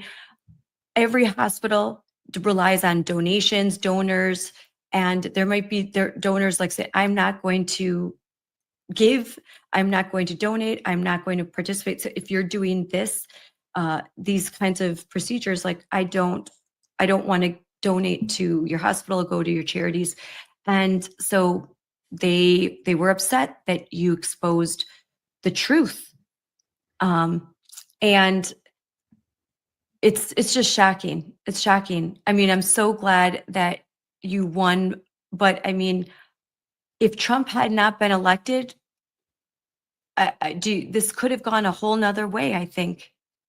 And Of course, no, there's no doubt about that, because, of course, the truth was on my side. There was no case yes, that the government had against me. But when you're in the situation of going into a federal trial, you quickly realize that the truth doesn't matter at all, because what they do is try to limit any defense you can bring in. So the very first thing that the DOJ did during the prosecution, right after the indictment, was file a motion, right, to restrict what can be brought into the trial. And the two things they wanted to do was prevent any mention of the term whistleblower, and also to prevent the introduction of any discussion about what I was blowing the whistle on, right? So, and HIPAA has a whistleblower defense. So whistleblower defense is, number one, you're a whistleblower. What are you blowing the whistle on? So that's how, even if you go to a trial, it may not matter, because you may not be able to present your case. Yeah, and that's how it is, and that's not unique. Like over the course of the Biden regime, that was the strategy they use. Like, for example, with Derek Chauvin, with the J6ers, with the abortion protesters, with Tina Peters, with everyone. They create the illusion of a trial. But when you look at the details of the mechanics of the trial itself, they're preventing the defendant from making the argument to defend themselves and allowing the prosecution to create false stories and sell that to the jury. So those This are federal. is so wrong. So Yeah. wrong. Yeah. And that's the way it is. That's just, and I was ready to accept that and go to prison if necessary. Because I was not going to take a plea deal or do anything like that in order to legitimize these people's treachery. No chance in hell. Because the only way you lose and they win, it's not if you go to prison, right? It's not if they take away your freedom. It's if you bend the knee to them. And I wasn't going to live in a world where my daughter was going to look at her father and think, my father bent the knee to these monsters. That's very brave. A lot of people say things like that, but they don't get tested like you did. A lot of people say, I'll never bend a knee. They can post it on X, they can put it out there. But when push comes to shove and you are facing prison time, financial ruin, because they're going to take every penny you have so you can defend yourself. Oh, hold on. Okay, I'm back. Fix the battery. So I know that you have to run soon. I can hear baby in the background. And so just to real quick before you leave, because you are a surgeon, you are a doctor, I do want to ask you a question and have you put these facts out there, because I'm about to go back to DC. I leave tomorrow morning because there's going to be a big rally on the steps of the United States Supreme Court as oral arguments are heard for two very big cases. These cases are going to decide the future of women and girls sports. And the question that's going to be answered is, are sex-separated sports a violation of the Equal Protection Clause? And so often when I go to testify in the State House or talk to school boards, lots of times they'll say, well, you're not a doctor, so you can't possibly know that sex is binary, and that there's often repeated this lie that with gender affirming care, a biological male can basically become a female. I've actually heard that in testimony in Madison, Wisconsin, where there were professors and folks there testifying that they weren't sure, this is a biological male speaking, that now that he's taken his cross-sex hormones, he's not sure what his chromosomes are anymore. They could possibly have changed. And this is stated, and you watch legislators nod appreciatively as if this fantasy could be true.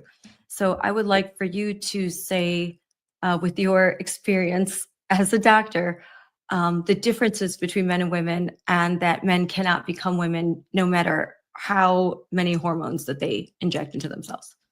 I'll say the same thing I was telling you before we started. It's you don't need a doctor to tell you that man is man or woman is woman. Just like you don't need a randomized controlled trial to tell you to not drive your truck into a ditch. This is not a question that a doctor needs to answer. If you have a physician telling you this, that, oh, because I'm a doctor, I'm saying these things, then that is the self-evident reason that you should never trust that doctor, that you wouldn't let that doctor take care of your goldfish. The fact that these issues are even being argued at our Supreme Court is indicative of the late stages of our societal collapse, because the fact that this even has to be argued is a problem. But yeah, well, I would love, it was great. We went through pretty much everything that's happened in your case. And I'd love to have you back on again so that we could talk about the procedures that are done and what they are, what that means, WPATH, SOGI, all of those things. So I have a whole bunch more questions. So we'll definitely have to have you back on so that we could discuss the medicine behind, the so-called medicine behind transgender medicine and why it's so wrong. And so I'd love to ask more about what you've seen, what you know, with your background. So thank you so much for coming on. I've got a lot to think about after hearing your story. The legal system, there needs to be changes, and I certainly hope that there are members of Congress that are working on legislation and this would be passed on a bipartisan basis, ways to protect whistleblowers and to prevent this miscarriage of justice from ever happening to anyone again. Let's hope so. Yeah, let's hope so. Well, thank you so Thank much you for for having me coming on. on. Yes, Privilege. and we'll talk again soon. Thank you. Thanks. Wow, I am just blown away by the conversation with Dr. Eithan Haim, a practicing general surgeon in Texas, to the miscarriage of justice. Whenever I have these conversations, like I try not to, I watched a bunch of podcasts that he was on, including Jordan Peterson, and I did my research and I had talked to him previously, but I kind of let the conversation go in the direction that it seems, just let it go where it's going to go. And I didn't realize that how much we would talk about the legal process, which is really important. I think that you can read many articles about him and read about the procedures and transgender medicine and the things he exposed. But this conversation, I had not read the details of corruption that he and his wife faced, the justice system and the miscarriage of justice, and the corrupt manner in which the federal Department of Justice, you know, the cloud that it is under, it's really scary, to be honest. It's really scary. And I think that it's important that institutional changes are made and that legislation, I really hope that there is legislation that protects whistleblowers that is forthcoming. The ability to limit what a jury can see, tying a defendant's, tying both hands behind their back. It's outrageous. And it is the stuff, as I said, it is the stuff of a banana republic. It's the government should not have such an upper hand when it's bringing a case before a private American citizen. This goes against the foundational principles of our Constitution, of rule of law, and it absolutely must be changed. I don't care. I don't care if the federal government were bringing a case against someone that maybe I didn't like very much, and I didn't like their political opinions. I didn't like their worldview or their ideology.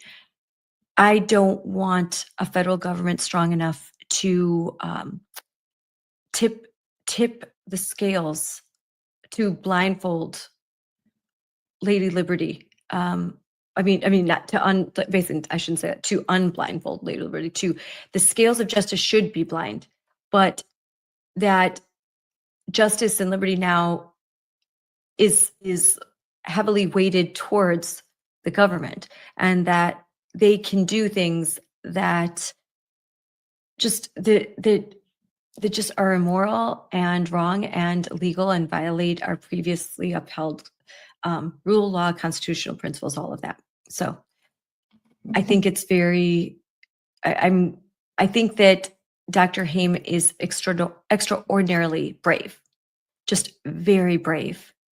And that he was willing to go to prison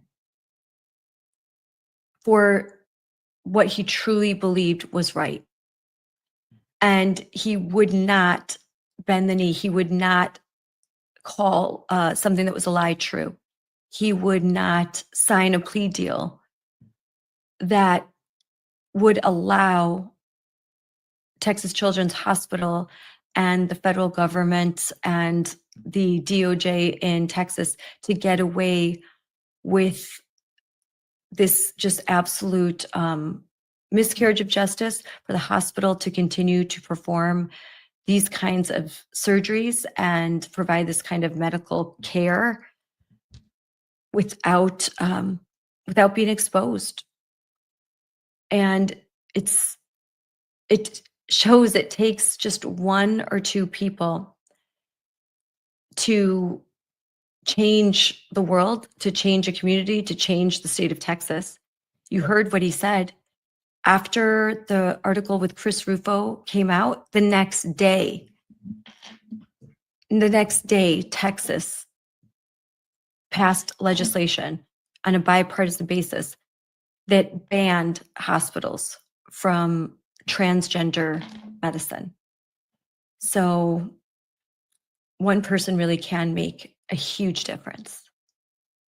So I want to bring up the first article written by Chris Rufo, and thank Chris Rufo for this investigative work. I mean, without Chris Rufo, taking this story, as Dr. Haim had said, he had spent months pitching this story, trying to get someone to pick it up so that these procedures could stop, and so that he could make everyone aware of what was really happening at Texas Children's Hospital. So this is the original story from May 16th, 2023. And it is, hold on a second. Sex change procedures at Texas Children's Hospital. And we'll go through this.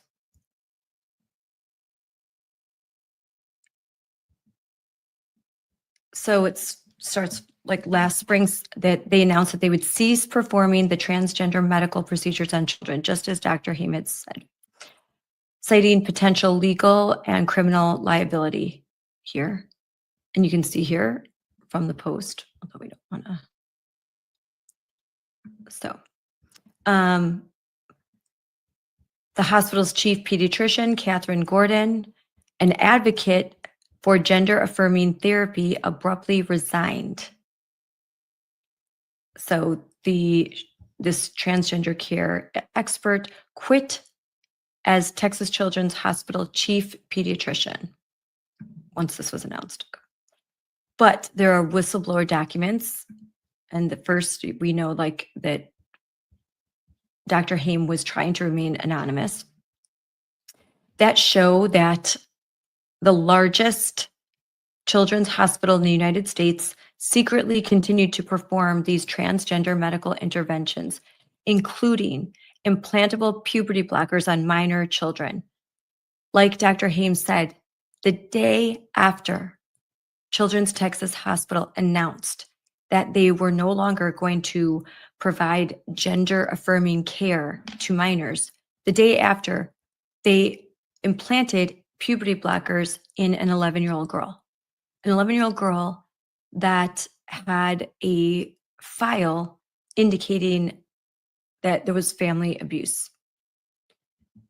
according to those who saw it.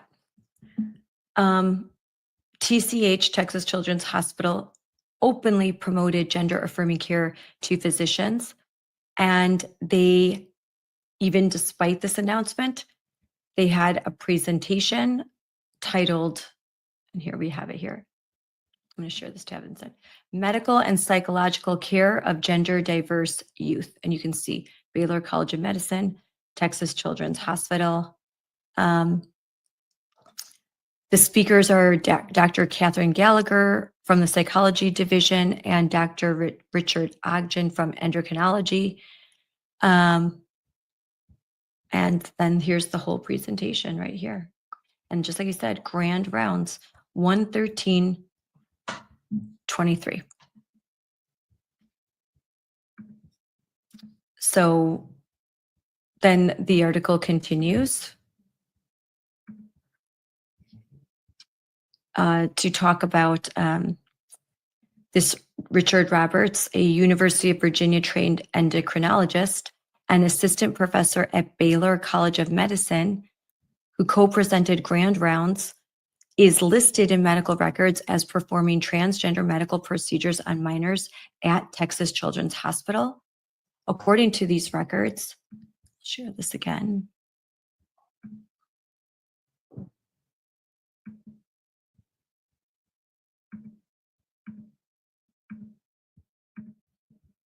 According to these records,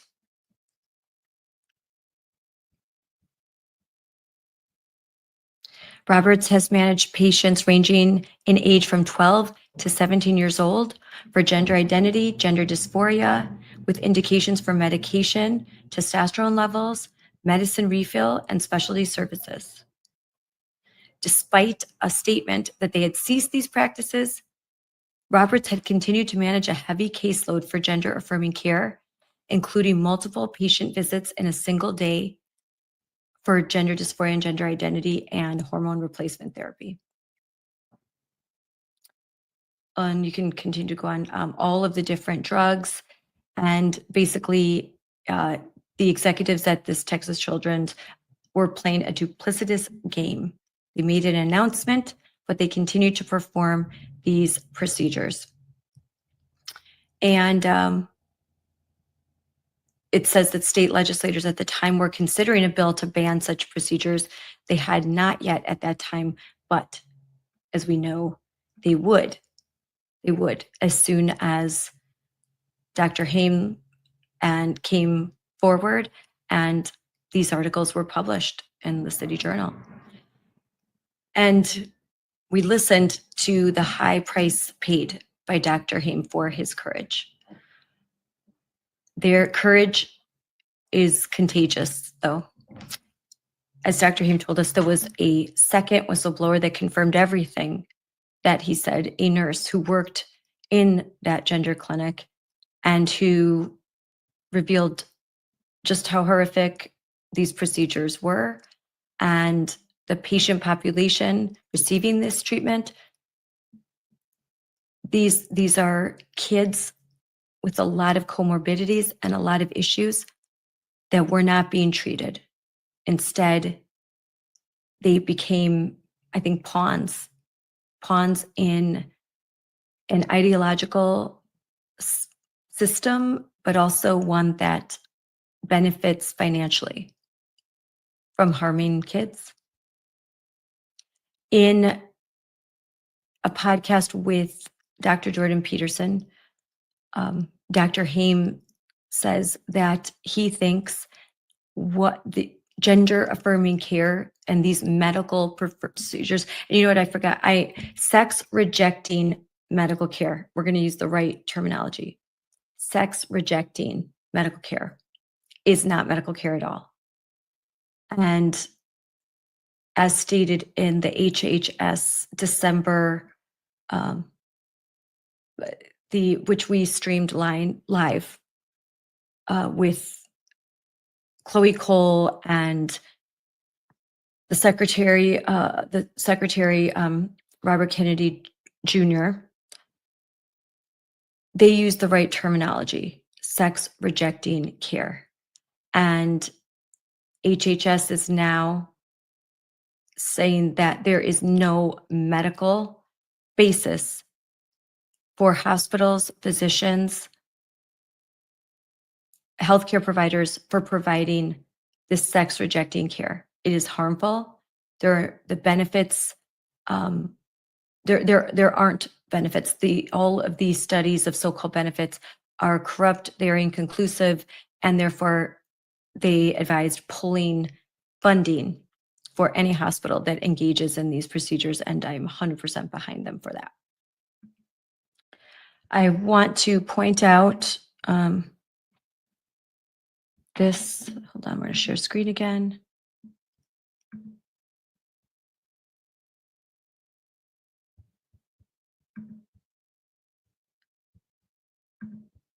bring this on. Here, we'll make that bigger. Let's do it this way. So this is the Ending Lawfare Against Whistleblowers Who Protect Children hearing. It took place April 9th, 2025. Led by Jim Jordan from Ohio, love him.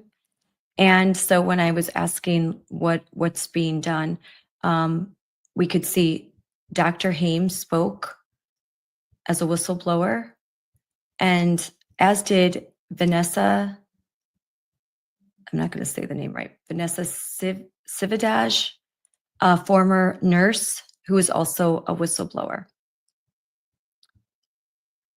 So let's find recording of their opening statements. Here we have the testimony before the House Judiciary Committee of Dr. Haim. So let's watch. You'll be our first witness, and you may begin. Thank you all for taking the time to listen to our testimony. My name is Eithan Haim. I'm a general and trauma surgeon. I was the anonymous whistleblower who exposed Texas Children's Hospital, the largest children's hospital in the world, for lying about the existence of their transgender program, a program that would manipulate, mutilate, and sterilize healthy young children. There's a reason I'm here today. It's because for exposing this truth, my own government manufactured a case to send me to prison for 10 years. The story starts in February 2022, when the Texas Attorney General issued an opinion that transgender interventions could constitute child abuse. A few weeks later, TCH released a statement to the media. They were shutting down their program because of, quote, potential criminal ramifications. Not long after, I discovered this was a blatant lie. The reason I knew this is because I worked there. Between 2018 and 2023, I was a surgery resident at Baylor College of Medicine, which is primarily affiliated with TCH. They not only continued their program, they expanded it. All this was happening behind closed doors. On May 16th, investigative journalist Christopher Rufo published a story exposing this. I was the anonymous whistleblower in that story. One day later, the conduct we exposed was made illegal in the state of Texas with bipartisan support, partially because our story came out the day before. On May 19th, the Texas Attorney General initiated an investigation into the hospital. On May 23rd, another whistleblower spoke out. That was Vanessa Cividaj. She's here today. Despite crossing the highest possible threshold for a whistleblower, on June 23rd, a month after the story's release, 2 armed agents with HHS showed up to my home on the day of my graduation, a few hours before the ceremony, one of the most important days of my life. This was a moment I learned I was under federal investigation, federal criminal investigation by the United States Department of Justice. The target letter was signed by an assistant U.S. attorney, Tina Ansari. From the very beginning, I knew this was nothing more than a charade. I knew this because I never violated HIPAA. I never accessed the records of transgender patients or released any identifiable information. All of it was fully redacted, de-identified hospital data, which is used every single day to report infectious disease outbreaks like measles, or conduct retrospective research studies. Over the next few months, though, Ansari confirmed our worst suspicions. This was a political witch hunt. For example, Ansari admitted to my attorneys she never reviewed the evidence before sending agents to my home. She didn't even know what statute she was investigating. Ansari threatened my wife, who had just been hired as an assistant U.S. attorney in Dallas. She told my lawyers she would take me to a jury trial, even on a technicality and without concern for losing. And she meant what she said. In May 2024, I was indicted on 4 HIPAA-based felonies and faced up to a decade in prison. This indictment portrayed me as a liar who used deception to hack into TCH's EMR system, like was said before. But all of this was pure fiction. The DOJ's own evidence, their own evidence, that they gave us in discovery disproved every single one of the claims against us. This is worth restating. Ansari and her team either never reviewed this evidence or they ignored it. This led to the collapse of their first indictment, but they pursued another. The big difference this time is that they dropped any pretense this was about HIPAA. They legally castrated the indictment by removing key statutory language. The most important change were the victims. TCH and its patients was changed to TCH and its physicians. It was the first time in American history that HIPAA was being used not to protect patient privacy, but multi-billion-dollar hospital systems, TCH and Baylor, who were caught lying to the public. It was too ironic when we discovered that Ansari and her family have quite the special relationship with TCH and Baylor. The best way to put it is this: you couldn't throw a tennis ball at Tina Ansari's Thanksgiving dinner without hitting a major fundraiser for TCH or Baylor, or a former board member for TCH and Baylor, or a CEO who's contracted with hospitals in the Baylor TCH Academic Consortium. Ansari ended up withdrawing from the case shortly after we made this public. The case was eventually dismissed with prejudice after the Biden-appointed U.S. attorney left his office. He was running the case solely with Tina Ansari, bypassing the entire chain of command in the Southern District. But this can't be the end of it. There has to be accountability when the unlimited resources of the federal government are used to destroy the lives of ordinary American citizens. Thank you, Dr. Haim, for your testimony. Mr. Lytle, I apologize. Please proceed. So we heard Dr. Haim talk more in depth about his experience, but that's his testimony. And next, let's listen to the second whistleblower's testimony. And here is Ms. Sivage, the time is yours. Good afternoon, Chairman Roy, Chairman Jordan, Ranking Member Scanlon, and members of the subcommittee. My name is Vanessa Sivage. I'm a pediatric nurse with 10 years of experience caring for the health and well-being of children. I would like to thank the committee for inviting me to testify today. My story is about shining a light on how children are being irreversibly harmed, the egregious overreach and weaponization of the federal government, and what it means to stand for truth no matter the cost. My employment at Texas Children's Hospital began in 2018. In 2021, I accepted a position within the hospital system in an outpatient multi-specialty clinic. I accepted this job not knowing that children confused about their biological sex were being prescribed cross-sex hormones and puberty blockers at my workplace. Over the next 3 years, disturbing trends and concerning practices emerged. I observed the harmful effects of sex change hormones and puberty blockers for children who were convinced this would be quote unquote life-saving treatment. I witnessed how doctors emotionally blackmailed parents by telling them that if they did not affirm their child's delusion, their child would harm themselves. In particular, I was saddened to see young girls suffering from profound mental health struggles like depression or anxiety, many of whom had also suffered sexual abuse or trauma, persuaded by doctors at TCH that hormones would resolve their gender confusion. History books will one day record this emotional blackmail as the greatest lie ever sold by the medical industrial complex to vulnerable parents and confused children. In May of 2023, I read an article about a whistleblower within the hospital who had come forward to expose the existence of their secret transgender program. To affirm this testimony, I became the second anonymous whistleblower in Christopher Rufo's subsequent article where I provided my experience as a nurse working in the endocrine clinic. 2 months later, on July 24th, 2023, my husband and I were hosting friends in our home for dinner when there was a knock on the front door. 2 agents from the Biden-Harris Justice Department flashed their badges, said they were from the FBI, and asked specifically to speak with me about issues at my work. I was stunned, and time seemed to stand still. These agents informed me that they had come to my home because they knew what I believed. What did I believe? In 2022, I had written an op-ed for the Washington Stand at the Family Research Council, in which I was publicly critical of so-called gender-affirming care, and I condemned the medical profession for abandoning biological realities and putting profits over patients. These 2 FBI agents apprised me that they were seeking to uncover the identity of the first whistleblower. Instead of referring to him as such, they used the term leaker, who in their words had violated HIPAA. And I knew this was a lie because I had read the article and its contents in which all personally identifiable patient information had been carefully redacted. We now know that this whistleblower was Dr. Eithan Haim, but at the time I had no knowledge of who he was. One agent effectively asked me to compromise my Christian convictions and made veiled threats against my career and safety if I didn't comply with their demands.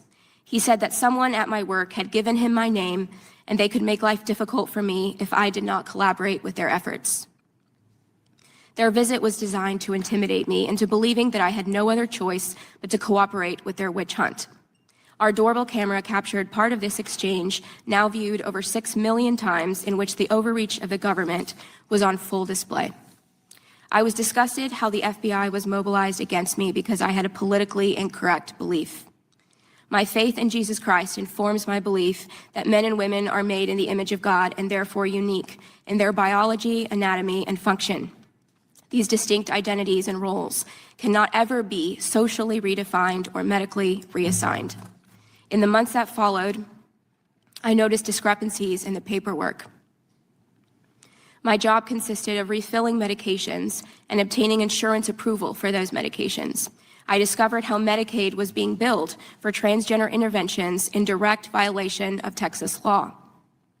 I came forward publicly in June of 2024 to expose this. I also observed how TCH had misdiagnosed patients for the purpose of justifying those treatments. Additionally, the hospital had changed medical records by listing the preferred gender identity on the medical record instead of the birth sex, making fraudulent billing difficult to detect. In August of 2024, TCH fired me in retaliation for blowing the whistle.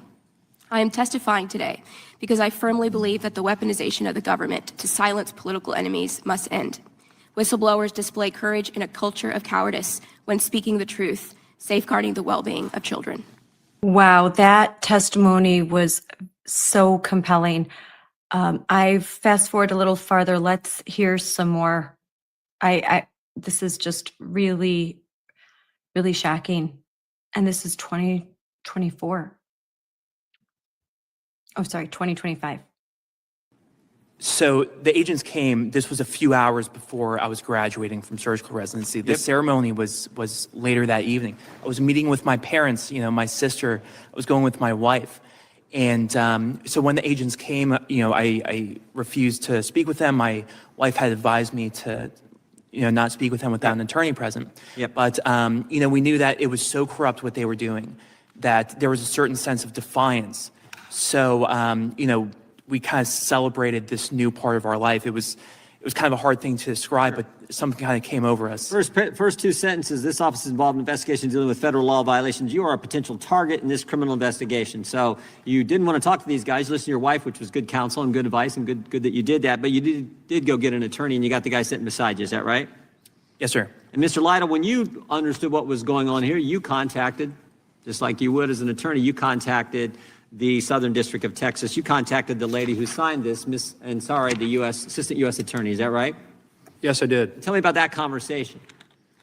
Well, I reached out to her, as a defense attorney would always do when there's a target letter out there, because that could mean that they're going to charge the person right away. That's under department policies, that means they believe he's a putative defendant. Yeah, normally that means they think they got a slam dunk case on this guy, right? That's right. Yeah, and they're going to negotiate some guilty plea. And you reach out to her, and what'd she say? Did she know anything about the case? She didn't know anything about the case. She had to talk to the agents, and she'd get back to me when she knew more about it. So she signed the target letter, and she didn't know what the target was about.